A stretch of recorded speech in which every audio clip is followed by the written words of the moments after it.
Hello, hai, Assalamualaikum. Saya Sobri Azani. Hari ni saya ingat saya nak sambung lagi siri tentang sains dan game. Pernah tak kita main blok-blok binaan tu? Yang daripada blok binaan tu kita boleh cantum-cantum-cantum dan kita bina kereta misalnya. Lepas tu kita buka-buka balik, cantum-cantum-cantum jadi rumah misalnya. Ataupun yang antara yang terkenal macam Lego lah kan. Lego ni dia ada series game juga yang selalunya dia berdasarkan movie-movie terkenal lah, macam Pirates of Caribbean, Star Wars, lagi Avengers. Tapi yang saya paling minat Batman punya series lah, sebab mungkin bias sikit sebab saya minat Batman. Saya sangat rekomenkan game ni, terutamanya untuk ibu bapa main dengan anak-anak yang dalam lingkungan umur 5 tahun. Sebab dia ada banyak puzzle di dalam ni yang memerlukan dua-dua orang tu berinteraksi di dalam game tu pada masa yang sama untuk menyelesaikan puzzle tu. Jadi masa tu saya rasa sangat baiklah untuk mengeratkan hubungan, terutama anak dengan ayah, ayah dengan anak, dan mak juga. Anda tak perlu percayakan saya, cuba sendiri. Dia apa yang menarik di dalam game ni, sama juga macam konsep binaan, blok-blok binaan di luar tu. Ada benda yang kita boleh hancurkan jadi blok-blok binaan asas. Kita ambil blok binaan atas tu, kita buat blok bina lain. Jadi sebenarnya konsep blok-blok binaan asas tu pun yang boleh membentuk banyak benda tu sama juga dengan realiti dunia kita sekarang. Jadi saya ingat saya nak berkongsi satu tajuk yang bernama The Standard Model of Particle Physics. Tapi sebelum saya teruskan, saya bagi peringatan lah, yang saya ni bukan ahli saintis, bukan ahli fizik pun, bukan ahli kimia pun. Saya hanya orang biasa yang minat dengan ilmu pengetahuan, dan saya nak kongsi dengan orang lain. Kalau ada anda tengok ada fakta-fakta saya yang anda rasa salah, sila tegur saya di ruang komen. Saya pun boleh dapat ilmu pengetahuan tersebut. Okey, jadi cuba kita ambil sebiji apple dan kita potong apple tu separuh. Lepas tu pada separuh tadi kita potong lagi separuh dan teruskan proses tu. Lepas tu kita ambil sebiji oren pula, kita potong separuh dan buat sama macam apple tadi. Lepas tu kita ambil kereta pula, sebuah kereta pula, kita potong separuh dan lakukan aktiviti yang sama. Kita ambil sebahagian daripada kulit kita potong separuh dan teruskan. Kalau kita boleh ambil bumi pun, kita potong separuh dan teruskan. Semua ni akan akhirnya memberi benda yang sama juga, walaupun benda itu yang berbeza-beza, sangat berbeza pada bahagian makroskopiknya, tapi pada bahagian realiti kecilnya sama saja. Pada peringkat pertama selalunya kita akan jumpa atom, dan di dalam atom pun terdapat nukleus di tengah-tengah yang mana di dalamnya terdiri daripada proton dan neutron dan dikelilingi oleh elektron. Model yang paling popular untuk menggambarkan atom ni ialah model Bohr lah, yang kita selalu guna dalam pembelajaran, terutamanya untuk carta unsur tu. Memang sangat bagus untuk pembelajaran, terutama di peringkat awal. Sebenarnya model ni dah digantikan dengan Schrödinger model. Dia Schrödinger yang buat eksperimen Schrödinger cat tu. Di dalam Schrödinger punya model digambarkan bahawa atom ni macam ada di tengahnya, terdiri daripada awan keberangkalian proton dan neutron yang membentuk nukleus. Kemudian diselibuhi pula oleh awan keberangkalian elektron. Hal ini terjadi kerana quantum superposition dan juga prinsip ketakpastian Heisenberg. Bukanlah Heisenberg mencipta prinsip ni yang menyebabkan partikel-partikel lain kena menurut prinsip tu, tapi prinsip tu memang telah ada di alam ni, dicipta oleh sang pencipta yang hebat.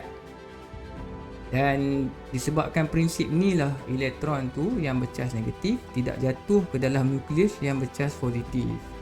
Ianya satu prinsip ketakpastian yang sangat hebat. Cuba bayangkan kalau alam tiada prinsip ni, semua elektron akan jatuh ke dalam nukleus, menyebabkan tiada atom yang terbentuk, tiada molekul yang terbentuk, tiada apa-apa yang boleh terbentuk. Kita pun tak wujud di dunia ni. Begitulah betapa besarnya prinsip ketakpastian yang simbol ni yang kita tak nafi ni antara salah satu nikmat-nikmat daripada Sang Pencipta yang kita tak dapat musnahkan. Cuma kita tak sedar saja. Dan sebenarnya daripada tahun 1968 lagi telah dijumpai bahawa di dalam proton dan neutron ni masih boleh dibahagi lagi. Dan di dalam ni terdapat satu bahan asas lain yang kita kenali sebagai quarks. Di dalam proton ada 3 quarks, di dalam neutron pun ada 3 quarks. Cuma yang membezakan quarks di dalam proton dan neutron ialah di dalam proton terdapat 2 up quarks dan 1 down quarks. Di dalam neutron terdapat 2 down quarks dan 1 up quarks. Semua ni pasti terdiri daripada up quarks, down quarks dan juga elektron. 3 ni lah yang telah membentuk semua yang kita boleh tunjuk semua ni. Pasti ada ketiga-tiga ni di dalamnya. Lepas tu rupanya saintis juga telah jumpa bahawa ketiga-tiga ni mempunyai adik-beradik lagi. Maknanya partikel-partikel lain yang mempunyai sifat yang sama cuma berbeza jisim sahaja. Untuk up quarks, down quarks dan elektron masing-masing mempunyai 2 lagi adik-beradik yang lebih berat daripada mereka. Soalan mengapa hanya jumpa 2 saja, bukan lebih. Misalnya up quarks ada 5, down quarks ada 3, elektron ada 10. Mengapa 3 saja masih tak diketahui sampai hari ini. Tetapi kedua adik-beradik kepada partikel asal tersebut, mereka ni tak stabil, jadi selalu melalui proses perumputan. Jadi kita tak berapa nampak di dunia sekeliling kita. 6 quarks tadi telah bentuk satu keluarga yang kita panggil quarks, iaitu terdiri daripada up, down, strange, star, up dengan bottom. Di kumpulan elektron tadi pula, dia dinamakan sebagai lepton yang terdiri daripada elektron dan 2 lagi partikel adik-beradik dengan elektron tapi mempunyai jisim yang lebih besar. Kemudian dia orang juga telah jumpa 3 lagi partikel asas yang mempunyai ciri-ciri yang hampir sama dengan elektron tapi mempunyai jisim yang sangat rendah dan tidak bercas, yang dinamakan sebagai neutrinos. Pun ada 3 juga. Jadi semua ni kita panggil sebagai elektron dengan adik-beradik 2 tadi, dan kumpulan neutrinos 3 tadi kita panggil sebagai lepton. Habislah sudah Standard Model of Particle Physics di bahagian fermion, iaitu gabungan antara partikel di keluarga quarks dengan di keluarga lepton. Kemudian didapati bahawa di dunia kuantum ni, di dalam subatomic level ni, daya kekuatan ataupun force tu dia bukan satu benda macam gelombang saja tau, dia berbentuk partikel juga rupanya. Secara umumnya ada 4 daya kekuatan asas di dunia ni, fundamental force di dunia ni, iaitulah strong force, weak force, electromagnetism dan juga gravity.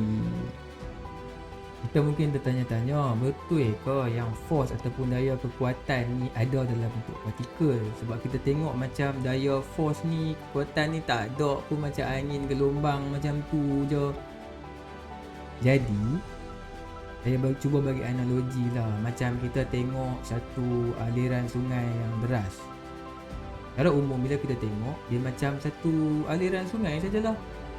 Tapi kalau kita pergi ke peringkat yang lebih kecil, iaitu molekul, kita boleh nampak molekul air tu membawa air tu mengalir mengikut aliran sungai tersebut. Macam itulah juga lebih kurang yang untuk menerangkan bahawa daya kekuatan force ni pun dia ada dalam bentuk partikel. Invisible light lah. Invisible light adalah salah satu keluarga dalam spektrum electromagnetism force. Invisible light ni tiap-tiap color tu mempunyai gelombang yang berbeza. Contohnya merah yang paling mempunyai gelombang frekuensi yang paling rendah, dan color biru mempunyai gelombang frekuensi yang lebih tinggi. Pada tahun 1900, Max Planck, salah seorang ahli fizik yang terkemuka di Jerman pada masa itu, telah mengusulkan bahawa sinaran cahaya tu Tiap-tiap sinaran cahaya membawa tenaganya melalui partikel-partikel kecil, yang mana tiap-tiap partikel tu mempunyai daya tenaga ataupun daya kekuatan force terkandung di dalam partikel-partikel tersebut. Bukannya macam sinaran gelombang, tapi tenaga tu terkandung di dalam partikel-partikel tersebut. Pada tahun selepas-lepasnya, perkara ini telah dibuktikan oleh Albert Einstein melalui penjelasan Albert Einstein tentang photoelectric effect.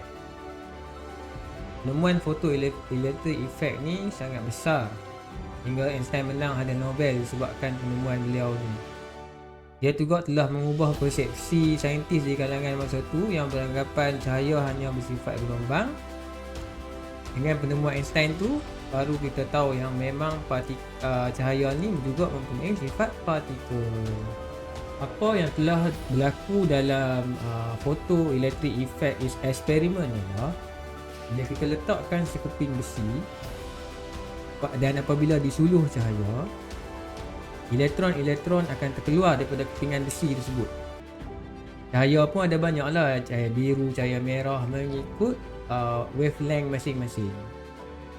Hasil eksperimen ni tak dapat dijelaskan jika cahaya itu hanya bersifat gelombang semata-mata.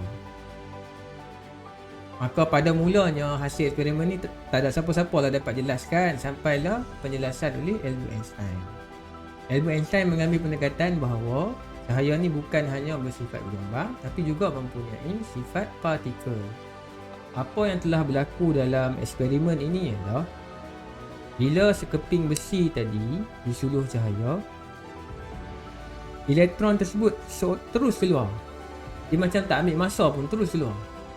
Ini tak dapat dijelaskan jika tenaga dalam cahaya itu dalam bentuk gelombang ataupun force dalam cahaya itu bentuk gelombang, kerana dia mengambil masa perpindahan force di dalam cahaya diubah ke dalam elektron pada tenaga kinetik yang membolehkan elektron itu keluar daripada kepingan besi.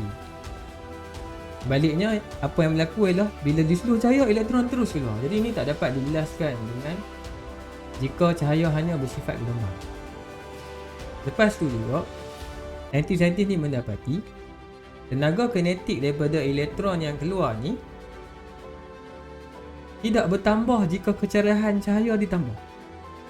Sepatutnya jika tenaga dalam cahaya ni bersifat gelombang semata-mata, bila kita tambah kecerahan cahaya tu, logiknya ialah tenaga kinetik dalam elektron pun akan turut bertambah, tapi tenaga kinetik dalam elektron tu tak bertambah. Yang bertambah hanyalah bilangan elektron yang keluar. Makin cerah, makin banyak elektron yang keluar, tapi tenaga elektron masing-masing tak bertambah.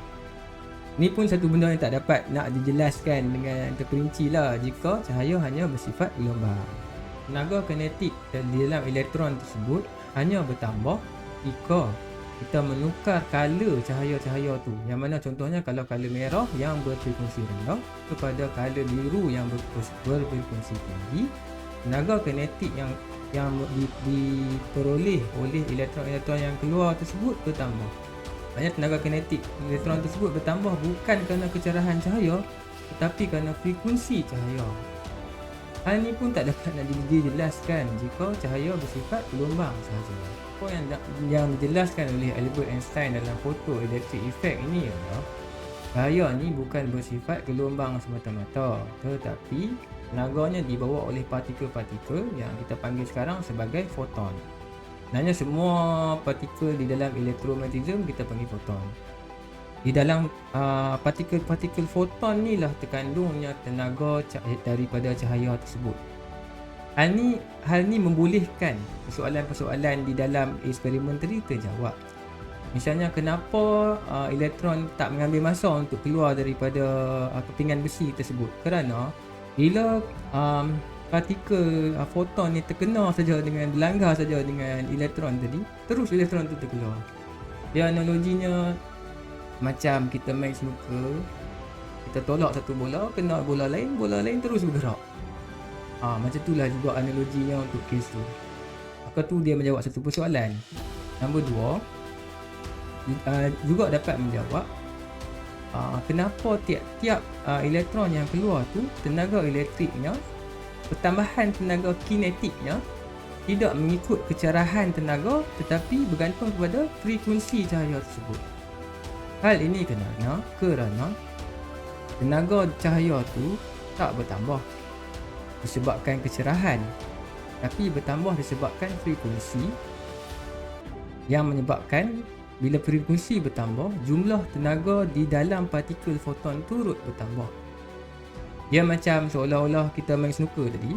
Kalau kita pukul bola tu dengan kelajuan yang perlahan, kena bola yang lain pun bergerak perlahan lah.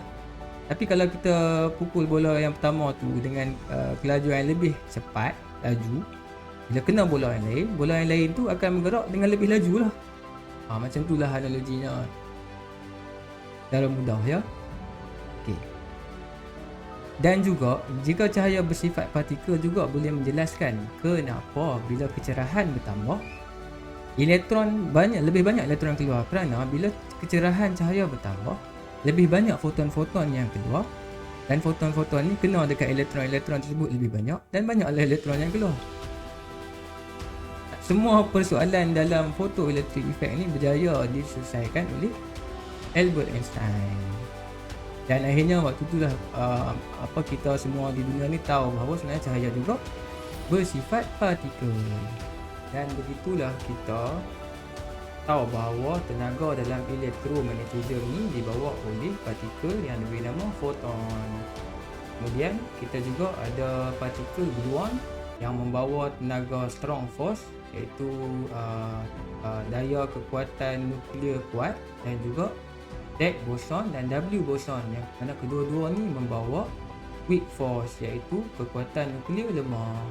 Dua-dua tenaga ni, gluon, Higgs dan W boson ni, tenaganya berada di dalam nukleus.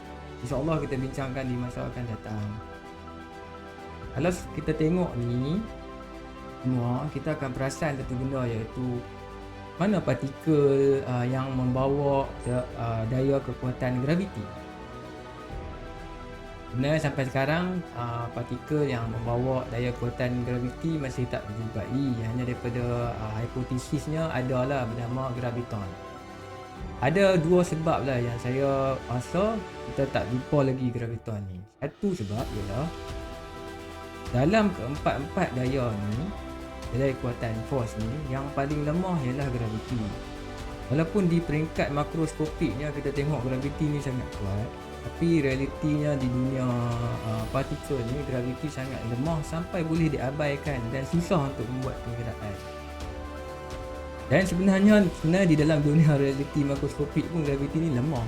Pembuktiannya ialah jika kita ambil satu magnet kecil, katakan kecil ni je magnet tu, kita ambil satu sudu besi. Sudu besi tu berjaya dipegang oleh magnet ni walaupun di bawahnya ada bumi yang cuba tarik. Kau bayangkan magnet sekecil ni berjaya mengcancelkan kekuatan graviti bumi tu. Begitulah juga lagi, graviti ni ada perbahasan sikit. Menurut teori general relativity ataupun teori relativity secara umum, teori graviti ni bukan satu force pun, bukan satu daya kekuatan pun. Graviti ialah sesuatu yang membengkokkan ruang. InsyaAllah nanti kalau saya kesempatan, kita akan berkongsi juga tentang teori relativity. Jadi di sini kalau graviti ni bukan force pun, jadi memang graviti ni tak ada partikel lah yang bawa dia. Jadi sebenarnya sampai hari ini pun manusia masih tak pasti lagi lah adakah memang wujud ke tak partikel yang membawa kekuatan graviti ni. Sebab kalau mengikut relativity tadi, graviti ni bukan force pun. Dan keempat-empat partikel yang membawa daya kekuatan force tadi, iaitu daya kekuatan elektromagnetism, iaitu foton, daya kekuatan strong force, iaitu gluon, daya kekuatan weak force, iaitu Z dan W boson. Keempat-empat ni kita panggil boson. Kita tengok saiz elektron dan saiz top quarks lebih kurang sama. Kita percaya dia lebih kurang sama je saiz kedua-dua ni. Tapi masalahnya ialah elektron ni mempunyai jisim yang kecil, tapi top quarks ni memiliki jisim yang sangat besar. Salah saya nak sama dengan nukleus emas kalau tak salah, ataupun atom emas. Perbezaannya lebih kurang 350,000 kali ganda. Saiz yang sama, tapi jisim berbeza sebanyak 350,000 kali ganda. Ini menimbulkan persoalan lah, macam mana sebenarnya partikel-partikel ni memperolehi jisim. Di situlah diorang buat satu teori yang mengatakan ada satu field ditentukan oleh interaksi partikel-partikel ni dengan field tersebut. Makin banyak partikel tu berinteraksi dengan field tersebut, lebih banyaklah jisim partikel tersebut walaupun saiz sama. Macam contoh top quarks dengan elektron tadi. Maknanya elektron ni berinteraksi sikit lah dengan field tersebut, tapi top quarks telah berinteraksi dengan lebih banyak dan menyebabkan jisimnya lebih tinggi. Hal ini telah berjaya dan kewujudan field tu telah berjaya dibuktikan akhirnya selepas penemuan Higgs boson pada tahun 2012. Dengan penemuan Higgs boson ni telah membuktikan bahawanya memang field tu wujud. Maknanya daripada interaksi partikel ni dengan Higgs field ni lah yang telah memberi jisim pada partikel tersebut. Tetapi bukan semua jisim di dalam satu molekul ataupun di badan kita misalnya, jisim tu diperoleh daripada interaksi partikel dengan Higgs field ni ya. Ada juga jisim yang disebabkan oleh benda lain yang insya-Allah nanti kita kalau ada masa berkesempatan saya akan kongsikan juga. Jadi telah lengkaplah standard model of particle yang terdiri daripada fermion iaitu gluon dan lepton, dan juga kumpulan boson dan juga Higgs boson. Jadi tetapi masih ada beberapa standard model ni masih tak dapat menjelaskan juga beberapa benda. Contoh yang paling masyhur bagi saya ialah dark matter lah. Dark matter ni mungkin boleh dikatakan sebagai jisim gelap ataupun jisim kegelapan yang kita tahu dia ada kerana dia memberi impact kesan daripada segi graviti, tapi kita masih tak jumpa dia dan kita tak tahu dia ni dibuat daripada apa sebenarnya. Tapi apa yang berlaku di dunia kuantum ialah bila kita langgarkan contohnya dua elektron yang berlaju yang sangat laju, yang terkeluar ialah partikel-partikel lain yang di dalam standard model tersebut, yang mana tak ada kaitan pun dengan neutron. Dia seolah-olah sebuah kereta langgar dengan sebuah kereta lain yang berlaju yang sangat laju, tapi yang keluar ialah kapal terbang, motor, kereta api yang tak kena-mengena pun. Dan kejadian kedua pula ialah apabila sebuah neutron yang di dalamnya terkandung dua down quarks dan satu up quarks mereput,